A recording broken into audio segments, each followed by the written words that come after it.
Now, I haven't come here to make a political speech. You have to carry on deciding who you're going to vote for and how you're going to vote for in this referendum. That's between you and your conscience. All I can say is that I personally am going to vote out, and I will. It's entirely up to you. I haven't come here to.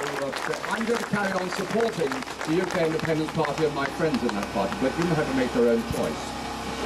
So I said that we were actually at war with Islam, and am I sorry for saying that?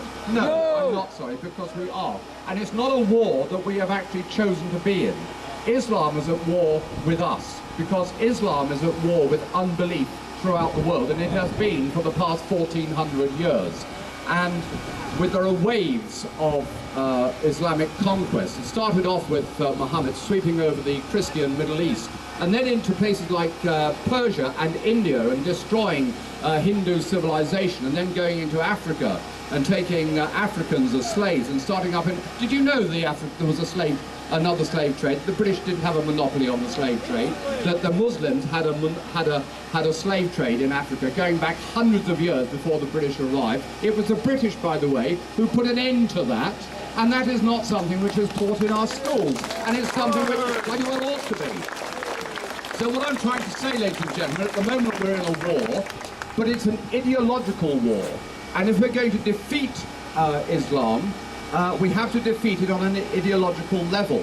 We need a strategy, and at the present moment our government does not have a strategy for dealing with Islam. So what we have to do is create our own strategy, and the strategy is very simple. We tell the truth about Islam. And particularly, we tell the truth about this appalling man called Muhammad and what he did to people and how he behaved, because we have the truth on our side. And what's more, ladies and gentlemen, as long as we behave with work within the law and stay within the law, we'll have justice on our side. And I don't care the fact that there are thousands of people here yet, although there will be in due course. Numbers, as I say, aren't important. We have two things on our side. We have truth and we have justice, and they are our allies. And as long as we carry on, we are going. This movement will grow. What we do is we tell the truth about Muhammad, his behavior, the fact that these unfortunate Muslims went around raping little girls in this town. That's because the devout Muslims, real Muslims, were actually following the orders of this this barbarian who lived 1400 years ago. And it's only until we can actually get that sorted out, until you actually kick Muhammad in the nuts at every single possible opportunity, that we will actually deal with this matter. Don't forget that Islam is actually failing. Islam is having terrible, terrible problems throughout the world.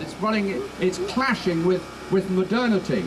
And there are people, as I say, all over throughout the Muslim world. I'm quite surprised the number of people who are coming out of Muslim saying, we don't want to be Muslim anymore.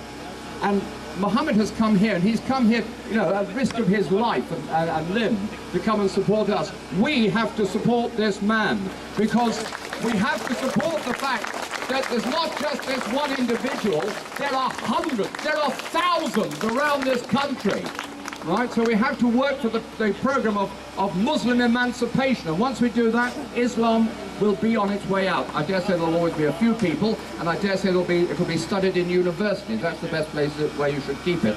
So what I'm saying, ladies and gentlemen, remember that despite all the things that they're trying to put out, we are a great nation, and we have had an honourable tradition in this nation of defeating slavery.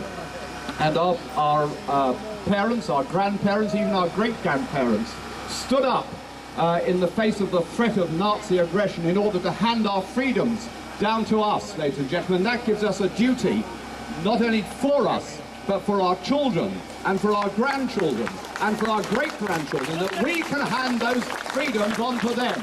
Thank you, ladies and gentlemen.